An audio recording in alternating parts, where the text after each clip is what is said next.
Assalamualaikum warahmatullahi wabarakatuh.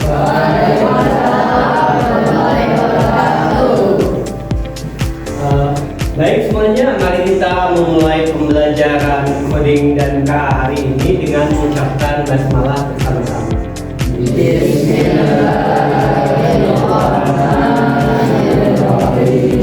Dan untuk ketua kelas silahkan pimpin untuk berdoa.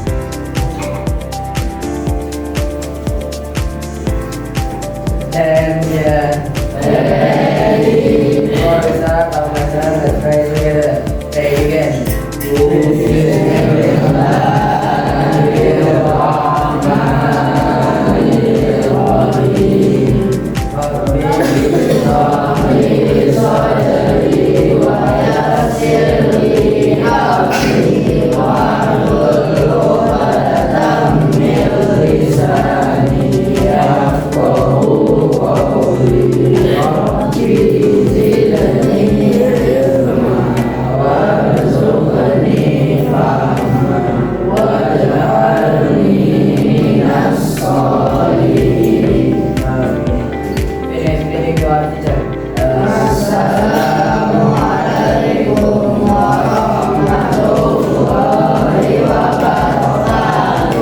Waalaikumsalam warahmatullahi wabarakatuh.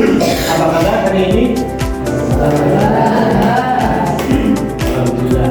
Baik, sebelum kita pembelajaran seperti biasa Bapak akan absen terlebih dahulu.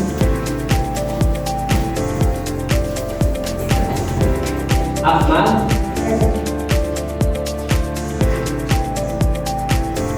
siapa? Atarin,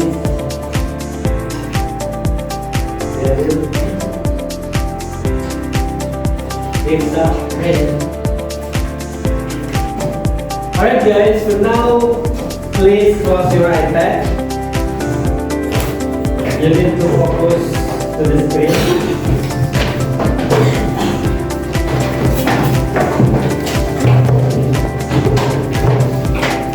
This is Apple TV.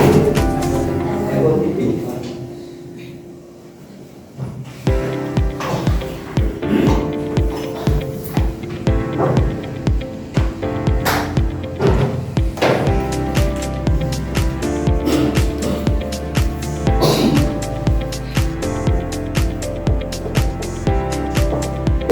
Baik, attention.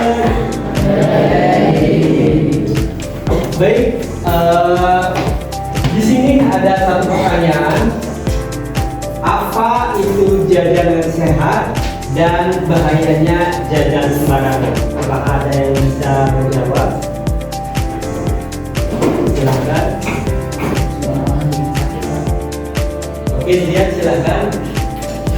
Dan bahaya dan jajan sembarangan Oke, betul ya. Bahaya kita jika jajan sembarangan maka itu akan membuat kita bisa jadi sakit ya. Kemudian kalau jajanan sehat yang seperti apa? Buat sendiri. Ini yang dibuat sendiri ya. Jadi bahan-bahannya tahu ya, higienis atau tidak, prosesnya higienis atau tidak, seperti itu ya. Oke, baik. Sebetulnya dari pertanyaan ini kita akan breakdown kembali ya menjadi berpikir komputasional ya.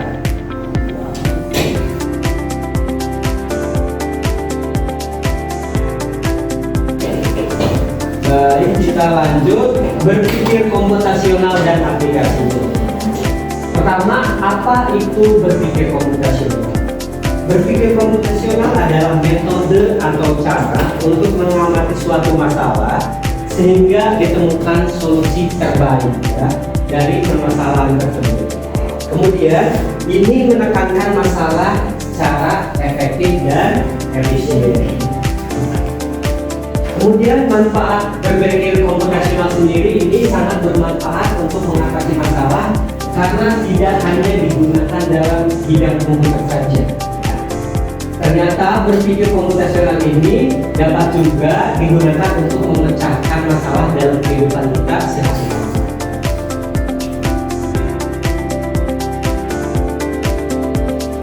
Kemudian untuk teknik-teknik berpikir komputasional terdapat beberapa teknik. Yang pertama dekomposisi, yang kedua pengenalan pola, yang ketiga abstraksi, dan yang keempat adalah algoritma. Nah, pertama tekniknya berpikir komputasional adalah dekomposisi, yaitu maksudnya memecah masalah. Konsepnya yaitu mengurai masalah besar menjadi bagian-bagian kecil sehingga mudah untuk dikelola. Contoh dekomposisi yaitu mencari buku matematika yang hilang. Maka untuk teknik dekomposisi ini kita pecah ya masalah tersebut menjadi apa ciri-ciri bukunya, judulnya, warna buku, kemudian di mana terakhir kali buku itu terlihat, kemudian siapa yang terakhir melihat buku itu, dan apa saja tempat yang mungkin buku itu berada. Nah, sebetulnya ada masalah besar yaitu kita mencari buku yang hilang, tapi kita pecah lagi masalahnya menjadi masalah kecil sehingga mudah untuk ditemukan solusinya. Next, yang kedua adalah pengenalan pola. Nah, pengenalan pola ini adalah mencari kesamaan, ya. Konsepnya adalah mengidentifikasi kesamaan, tren atau pola dalam data atau masalah untuk menemukan solusi. Jadi kita melihat pola-polanya, tren-trennya, sehingga kita bisa mengidentifikasi problem tersebut sehingga ditemukan solusi dari masalah ini.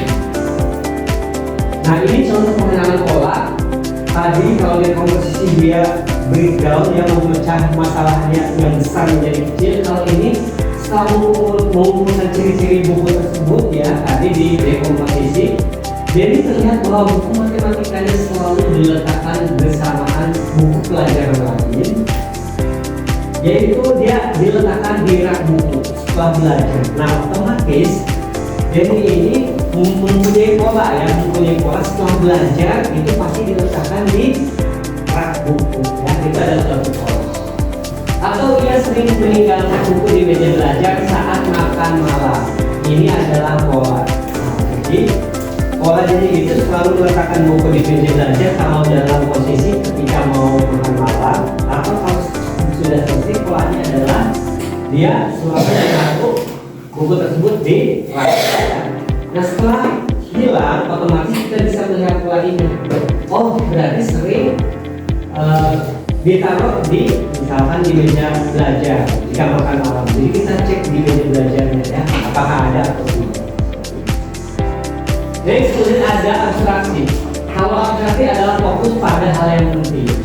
Konsepnya adalah fokus pada informasi yang esensial yang relevan dengan masalah dan mengabaikan detail yang tidak perlu. Jadi hal-hal yang tidak perlu itu disingkirkan ya. Contohnya saat kita mencari buku itu Denny fokus pada ciri utama yaitu buku matematika ya. Apakah Denny dia ketika melihat buku IPA itu dia cek? Tidak perlu dicek ya. Jadi disingkirkan saja karena Denny fokus pada buku matematika dan hal-hal yang lainnya. Misalnya ada jenis lantai, ada konten, itu disingkirkan saja karena itu tidak relevan terhadap solusi masalah. Dan kemudian ada algoritma. Nah, kalau algoritma adalah langkah-langkah sistematis ya. Jadi konsepnya itu merancang urutan langkah-langkah yang jelas dan sistematis untuk menyelesaikan masalah.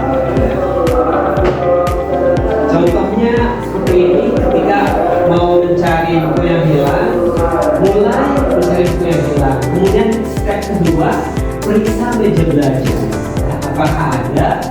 Jika ada maka ya selesai ya masalahnya. Jika tidak maka dilanjutkan ke step yang selanjutnya ya. Di sini ada step ketiga, periksa tas sekolah. Apakah ada di tas sekolah? Jika ya berarti masalah selesai ya. Langsung ke bawah.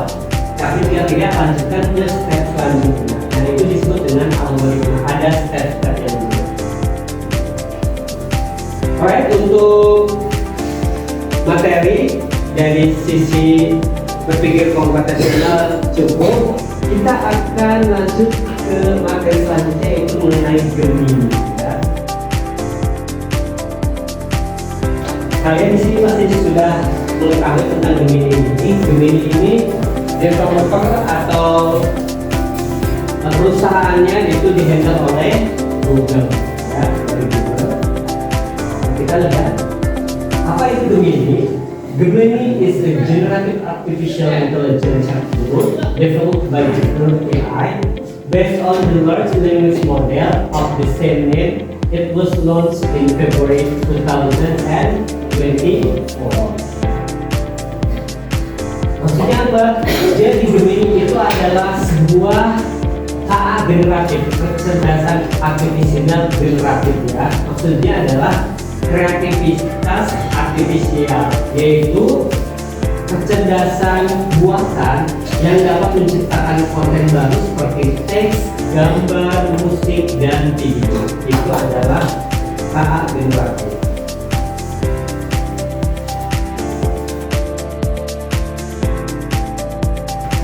Kemudian seperti yang kalian tahu, untuk sekarang AI sudah ada di mana-mana, tapi kita harus bijak dalam menggunakan AI, ya, termasuk Gemini. Yang pertama adalah pahami bahwa AI adalah alat bantu, bukan pengganti pikiran manusia, ya. Jadi membantu. Setelah dapat informasi maka kita harus cek dan dicek. Kemudian nomor kedua tadi kita harus cek dan dicek, yaitu diverifikasi apakah informasi yang kita dapatkan dari Gemini itu betul atau tidak, ya, harus dicek kembali. Kemudian yang ketiga, jaga privacy dan keamanan data Anda. Jadi jangan mengupload hal-hal yang privacy, ya. Kemudian nomor 4, gunakan secara etis dan bertanggung jawab, ya. Yang kelima, kuasai seni memberi perintah. Kalau perintah itu kalau di AI sering disebut dengan prompt, ya, prompt engineering. Karena di sini dilihat kualitas hasil dari AI sangat bergantung pada kualitas perintah atau prompt, ya, yang kita berikan kepada AI. Contohnya di sini ada ketika kita ingin membuat cerita, contoh buruknya adalah buat cerita pada si Gemini, ya. Itu contoh buruk. Tapi contoh baiknya yang bagus adalah buat cerita pendek 200 kata untuk anak SMP tentang seorang penjelajah waktu yang secara tidak sengaja membawa kalkulator ke zaman purba. Jadi lebih detail, lebih spesifik. Nanti hasil dari Gemini juga bisa lebih baik, ya, seperti itu.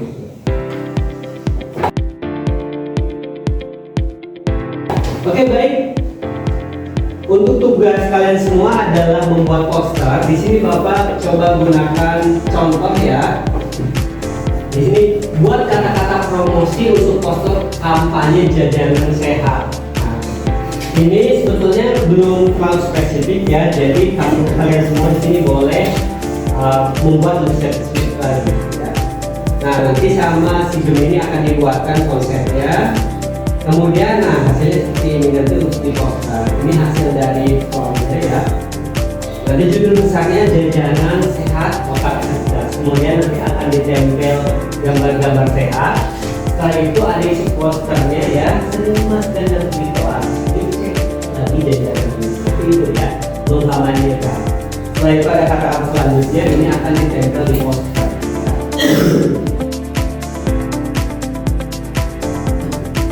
Next, selanjutnya tugas kelompok 3 orang satu kelompoknya, yaitu tentang kampanye jajanan sehat dengan bantuan kecerdasan artifisial, ya.